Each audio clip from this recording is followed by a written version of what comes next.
One of the things that I've realized, and just to make sure we're all in the right space right here in the right place, is that you are here because you are a sales leader or business owner, and you've built or are responsible for something powerful, right? Your sales team, your system, your vision, and that team has the potential to perform at the highest level. If that's the case, give me a thumbs up, give me a yes in the chat box. Good. All right, make sure we're in the right place, okay? You're also here because you know that you should be selling more. You guys agree with that? Like, you guys should be selling more.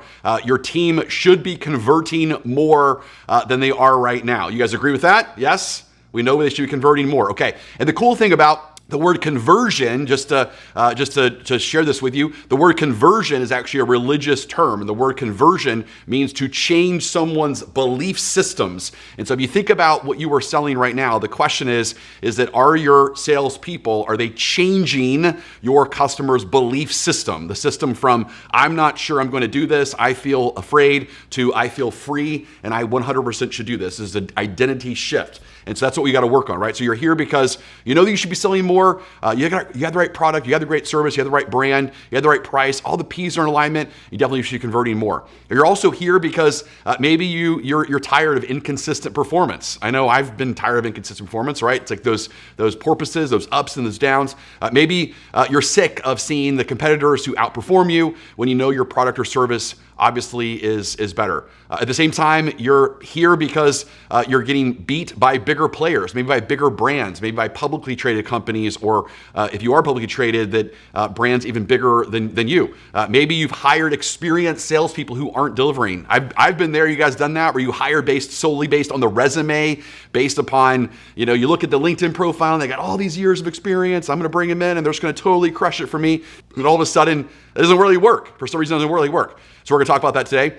Maybe you're wondering why your top performer closes like a pro while the rest can't figure it out. You guys ever dealt with that before? I know I've been obsessed with why is it that Christine can figure this thing out, but Jack can't? Like, why does Christine, every person that Christine talks to, she's totally fine, but everyone else, it just seems like they ghost Jack, they ghost everyone else, drives me nuts, right? So you guys are here because, again, you want to figure out why is that? What's the gap behind that? We're gonna talk about that all during the week, which is awesome. You're probably also thought that, I know my team, I know my company has what it takes, so why aren't they selling more, right? I know there's greatness in them. I wouldn't have hired them. I'm here, okay, so let me tell you why I'm here.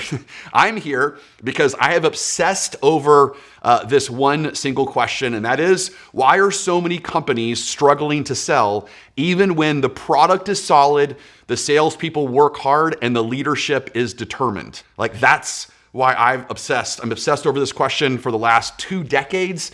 I started in the training world for Richmond American Homes. I was the head of national sales training for them, and I became obsessed over this. It's why is it that we have the right product, we have the right salespeople, the salespeople they work hard, they do what we ask them to do, and the leadership, we're so focused and we work hard too. We're obviously very busy, but for some reason, we're just not converting. And we got to figure out why that is. And so I became obsessed over this question. And so I'm going to share with you some things that I figured out, right? So I also want you to know that we've worked with thousands of businesses and we've noticed a pattern. And the nice thing about a pattern is that a pattern leaves clues. And so once we start to see a pattern of something, the trend is our friend, right? So we can figure out, we can go back and say, okay, here's the trend, here's the pattern. And so because of that, we can go and kind of fix something or adjust something, and all of a sudden everything changes. And so every time the sales stalled, here's the thing, is that the leaders panicked and they tried to fix the wrong thing. Okay, so this is gonna be fun, guys. This is gonna be a fun interactive exercise, and so be present with me right now. And so I'm gonna share with you what happens when leaders panic. Okay, I've panicked before. Raise your hand if you've ever panicked before. Say yes in the chat box if you've ever panicked before, right? And so in sports, we call it panicking or choking. But when panicking happens, both come from fear, not freedom. But we panic, we obviously do the wrong things. We react and we don't respond. What happens is our amygdala actually hijacks us. Our amygdala is our oldest part of our brain. Our prefrontal cortex is our youngest part of our brain. It's our most evolved part of our brain. It's the closest to AI technology. And so what happens is when we panic, the prefrontal cortex literally shuts down in our brain, and that amygdala starts to speak. And the amygdala is all about fighting and fleeing and freezing. It's just our very, very barbaric kind of older part of us. And so we just kind of freak out, and that's what happens. And whenever we freak out and we stop thinking, we stop using our prefrontal cortex, then all of a sudden we try to fix something. And so let me share with you what happens when that happens. So here's 6 results of panic. And I want you guys to know, in all vulnerability, I'm laughing because you know, laughing sometimes I think is the best medicine, because I'm laughing at myself because I have done all of these results of panic at least once. Okay, so I want you to know I've done all of these. Okay, so I want you to know I've done all of them. We're all on the same team here. But today is figuring out, first, bring awareness to like what happens when we panic, like what is the result of our panicking, and then what are you currently doing right now? So what are you kind of noticing in your company right now when you panic? What is the one that's most familiar with you? And then we'll kind of bring awareness to that, and then I'll show you how to unleash yourself and get rid of that panic in the future and what we need to do instead of the panic. All right, so first thing that we do is we become giveaway Gale. So again, I'm going to ask you at the end of these 6, which one do you identify with the most today? Okay, so we become giveaway Gale. So giveaway Gale, when she panics, what does she do? She gives the sales team all kinds of discounts to close deals and coupons and incentives and all kinds of things, and lowers the price. And you know, Jason, we don't really ever lower the price, but we give incentives, which is the same thing, right? And so we're obviously eroding those profit margins because we think that's the way we need to do it. So we become giveaway Gale. And so if that identifies with you, make a little check mark next to that one. Or we become rewards Rachel. You know, rewards Rachel, what does she do? She creates trips and contests to motivate the team to sell more. I remember I worked with this one company called Woodside Homes. We actually helped take them out of a bankruptcy. It was the kind of craziest thing. They were the largest builder at the time that was protected by the banks, the largest private builder protected by the banks, and they're about to go bankrupt. And it was back in the 2008, 2010 housing market craziness. And I remember one of the head of sales and marketing at the time. He comes to me, he says, "Jason, the thing we need to do to motivate this team is we need to create President's Club, and we need to create trips, and we need to create contests because we got to make some sales this quarter." And I looked at the guy, and I love the guy to death. His name's Jay, and we were great friends to this day. We had a great run together for about 8 or 9 years working at that company. And I said, "Jay, I love what you're doing, man." I said, "But the problem with the trips and the contest is it's actually not going to move the needle on the average performer. All you're going to do is you're going to make the rich get richer, and that's all it's going to do, right? You're going to throw money at the people who are already going to perform, which is fine. So if you want more sales from them, that's fine. But the majority of the herd, that's not the issue. That's not what's going to happen." So maybe you've ever felt like that before, where you become rewards Rachel, right? Where you think the trip and the contest to motivate the team is the secret. It's like the thing we got to do to change performance. Or you become new product Nick. New product Nick. This reminds me of another person. The sales team convinces him that he needs better products, so he changes it. So for another situation is we helped K Hovnanian. K Hovnanian is this $1 billion company. We helped turn them around from bankruptcy as well. They were about to be gobbled up by a bunch of different builders and different companies. And Aaron Hovnanian himself, every time that one of his communities wouldn't sell, he would ask the salespeople, "Why is it not selling?" And of course, the salespeople would say, "Oh, it's because we need a different floor plan. We need a master up versus master down, or we need different, whatever. We need a pergola, whatever it is. We need these things." And he go, "No problem." And so our Hovnanian, obvious, like he just totally believed it was the right thing. He would go to architecture and he would change the floor plan, and then 6 months later he would come back and say, "Hey, here's a new floor plan." It takes 6 months to change that kind of stuff, but here's a new floor plan, but because of the way we have to design it, it's going to cost an extra $40,000. And the salesperson's like, "What are you, nuts? I can't sell $40,000 more." And so he was new product Nick, right? It was the sales team convinced him that he needs better product. And so he changed the product. But of course, that obviously didn't work as well. Or become Leads Larry. You guys ever become Leads Larry? And so Leads Larry is where he starts investing crazy money into marketing to drive more traffic. That still doesn't close because, again, we believe that we don't have a sales problem, we have a marketing problem, and we just need more leads, we need better leads. And so we're going to spend all this money in marketing, and of course, the traffic never closes.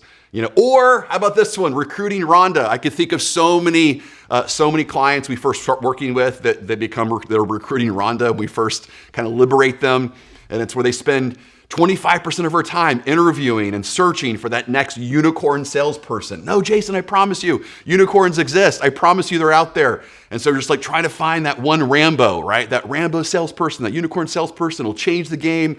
I just need that person. If I have that person, everything will change for me. But why does recruiting Rhonda do this? Because she's constantly turning over her team. So recruiting Rhonda is also like Terminator Tom, right? And so Terminator Tom and recruiting Rhonda are like the same person. And because it's like I'm constantly firing my team, so I have to constantly find new people, and it just becomes exhausting. And recruiting Rhonda is like, man, I just can't stand my life anymore. I didn't sign up for this gig to be a recruiter. I didn't sign up for this gig to be the hatchet man.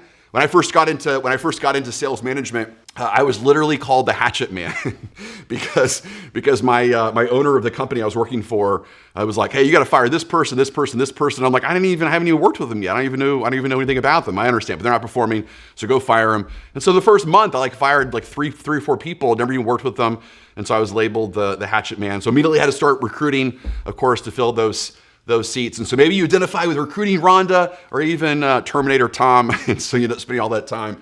And again, laugh because it's the right medicine. Truth sometimes is funny, right? There's truth in comedy. Or maybe you're stuck Steve. And so what is stuck Steve? Stuck Steve is overwhelmed, paralyzed, and does nothing at all. It's like, I don't know what we're going to do. I don't know if we should recruit. I don't know if we should change the product. I don't know if we should change the price, the incentives, the promotion. I don't know. I don't know what we should do. We're just going to keep talking about it over and over again. We're going to keep having meetings to discuss it, but we're not going to try anything. We're just going to keep discussing it. So maybe you feel like you're stuck, Steve. Okay. Jason, why are all those fixes making it worse? Well, let me share with you something that I think is kind of mind-blowing here. Here's the good news. Again, you're closer to breakthrough than you think, but all those fixes are making it worse. Jason, why are they making it worse? Well, because I'm going to teach you something that's pretty cool to know, and you guys will love this, so just feel free to kind of draw along with me here. All right, so, okay, and apologize for weird handwriting because I'm drawing on this little whiteboard thing. Okay, so I want you to kind of think of, in life, we have, there's kind of three versions of us. Hold on. There's three versions of us in anything in life. Let me see if I can... Okay, there we go. Okay, cool. So there's three versions of it. So in every relationship, it's called the drama triangle, right? You've got a victim, okay? You have a victim, you have a villain, and then you have a hero. So for example, I just took my son. I'm a huge superhero person. I love superheroes. We actually kind of raised our kids on the virtues of superheroes. Superman is fortitude, and Spider-Man is curiosity, and you got Green Lantern. I mean, all these different ones, we have these different virtues, and so I'm a huge fan of superheroes. I did think the last superhero movie, the Superman, was kind of lame, but every great movie has these kind of three kind of archetypes, right? You got the victim, you have the hero, and you have the villain. And obviously, if you didn't have all three of these, then you wouldn't really create a good movie. The problem right now is that every single time that you become, Rhonda, or you become Larry, or you become, it's not working, hold on, or you become Steve, any of these people that you come in and you start kind of doing these different things for them, changing the leads, changing the price, changing the product, any of these things that you start doing, you become the hero in the relationship with your salesperson. And if you're the hero, it forces them to become the victim. So if you want them to stop becoming the victim, then you have to stop becoming the hero. And all of those fixes that we just kind of went through, all of those fixes are hero fixes. And all of those fixes, they keep the salesperson in that victim type of situation. And so, okay, well, Jason, how do we change that? Well, we have to shift from being the hero to being the coach, which we'll talk about. And that shifts the victim to being the warrior. So that's how the whole thing changes. But we can't focus on trying to change our salespeople until we change ourselves. And so that's what this is all about. This is all about making those adjustments for us. All right. So this week is all about you. And if we can show you the tools, then we're going to show you how to unleash your people at a different level. Right. So all those reactions, again, are missing kind of one thing. Right. They're missing one thing that actually moves the needle. And that's a framework. So we have to have frameworks in life. A framework is something that it's a system, it's a strategy that we use. And every great organization, obviously you have frameworks. If you're a home builder, you have some sort of framework or some sort of system when it comes to finding the right land deals and building the right homes on time. And obviously if you're in the finance world, you've got a framework or a system to make sure that it's a good deal. It's a good deal for your company and a good deal for the customer. And so we have to have frameworks for creating winning sales teams. And it's not about the market. It's not about the customer or your price. It's about creating a sales team that is purpose-driven towards two things. So one of my favorite books of all time is called The Purpose-Driven Life. Say yes if you've ever read The Purpose-Driven Life. If you haven't read it, I highly recommend put it on your list. I think it's like one of the best-selling books of all times, if not like the best-selling book. So anyone read Purpose-Driven Life? Say yes. You haven't? Okay. Definitely recommend. Put it on your list. So can I show you the system? You guys ready? I'm going to show you the system. Okay, so here's the system. So we're going to talk about a system called the 3-5 Forrest Freedom Framework. And again, I'm going to kind of teach you the entire system the entire week. This is what you guys can use. You can immediately go back to your team. You can install the system and it'll change everything for you. And I'll share with you like why it's going to work and all the different people we've helped along the way. Again, take from bankruptcy. We've helped small companies beat the big guys. Just all kinds of crazy things have happened because of this framework that I've been obsessed over for the last, probably 30 years. I'm 46, but I've really been obsessed with my entire life, and I'll share with you why. So there's 3 skills we have to master. And so mindset, process, and language. And so we're going to focus on kind of introducing you to these this week. And so think about your mindset, right? Your mindset is all about your identity. So it's all about how you kind of see yourself, obviously, in the world. And so let me share with you that for a second here. So your mindset's all about how you kind of see yourself in the world. Let me see if I can kind of go like this. Perfect. Okay, perfect. And so when you think about your mindset, the reason why the mindset is such a big deal is because we're always focused on the results up here, but the results come from behavior, and those behaviors come from motivations, and those motivations come from emotions, and those emotions come from beliefs, and those beliefs come from programming. So the reason why mindset is so important is because we're always so focused on, hey, I just need them to change their behavior, and if they change their behavior, they would change their result, and they would sell more from me. But the problem is look at all the stuff that has to do with the mindset. This is all the mindset.